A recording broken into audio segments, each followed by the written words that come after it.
O sonho olímpico não é apenas uma questão de talento, é uma batalha matemática e estratégica que começa muito antes da chama ser acesa em Paris.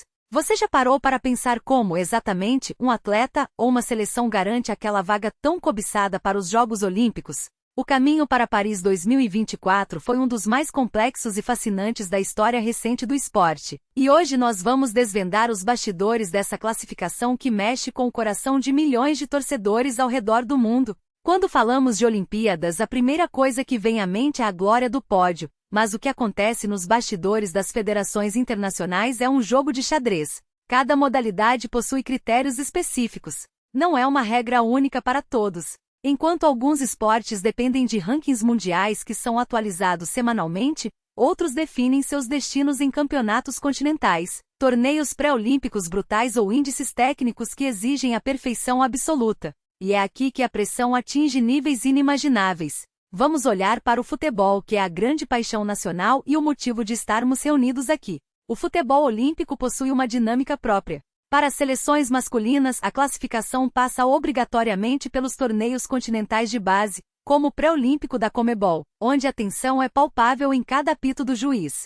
Só os melhores sobrevivem a essa peneira. Para o futebol feminino, o cenário é ainda mais restrito e competitivo, exigindo uma consistência que pouquíssimas nações conseguem manter ao longo de um ciclo olímpico inteiro. A pergunta que fica para o torcedor é: será que o sistema atual valoriza o mérito ou apenas a tradição das grandes potências?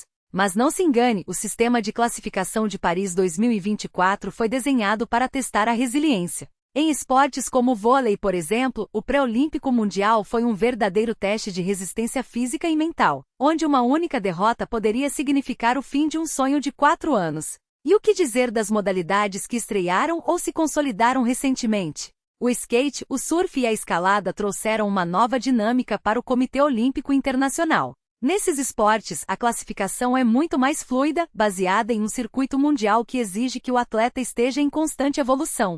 Quem para de competir ou sofre uma lesão no momento inoportuno, simplesmente perde o trem para Paris. O grande ponto de inflexão dessas classificações é o chamado período de janela. É o momento em que os atletas vivem sob uma pressão constante. Cada competição, seja um Grand Slam no judô, uma etapa da Liga das Nações no vôlei ou um torneio classificatório de atletismo, transforma-se em uma final de campeonato. O psicológico conta tanto quanto a técnica. E claro, existe o fator casa e as vagas de universalidade, que garantem que países com menos tradição em certas modalidades também tenham o seu lugar ao sol, promovendo o espírito olímpico de inclusão. Vale destacar que a distribuição de vagas também olha para o equilíbrio de gênero. Paris 2024 fez questão de atingir a paridade total entre homens e mulheres, um marco histórico que mudou a forma como as federações tiveram que planejar seus investimentos. Isso forçou muitos países a olharem com mais carinho para o esporte feminino, investindo em categorias de base e competições que antes eram negligenciadas. Esse é o legado que fica, muito além das medalhas que vemos na TV. Agora, você deve estar se perguntando: por que isso é tão importante para quem acompanha o futebol e outros esportes de elite? Simples. Porque a classificação olímpica é o termômetro do esporte mundial. Ela nos mostra quais nações estão investindo no futuro, quais federações estão renovando suas gerações e quem realmente está pronto para dominar o cenário esportivo na próxima década. Acompanhar esse processo é entender a política esportiva, a gestão de talentos e a garra de atletas que dão o sangue por um uniforme. Claro que nem tudo são flores. O sistema de classificação muitas vezes gera polêmicas. Decisões de arbitragem, mudanças de regras no meio do ciclo e até critérios que favorecem nações mais ricas são temas recorrentes nas rodas de conversa. Mas é justamente essa imprevisibilidade que torna o esporte o maior espetáculo da Terra. O atleta que hoje é apenas uma promessa, amanhã pode estar no topo do mundo, desde que consiga navegar por esse labirinto de classificatórias. Pensando em todo esse contexto, fica claro que a preparação para Paris não foi apenas física. Foi um planejamento de logística, estratégia jurídica e muita superação.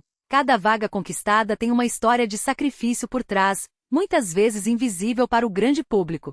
E é isso que torna cada prova, cada jogo e cada disputa em Paris tão grandiosa. Você sente que o sistema atual é justo ou acha que deveria haver uma mudança radical para tornar as Olimpíadas mais competitivas? Essa jornada pelas classificatórias olímpicas nos ensina que o sucesso não acontece por acaso. Ele é o resultado de uma engrenagem que precisa estar perfeitamente alinhada.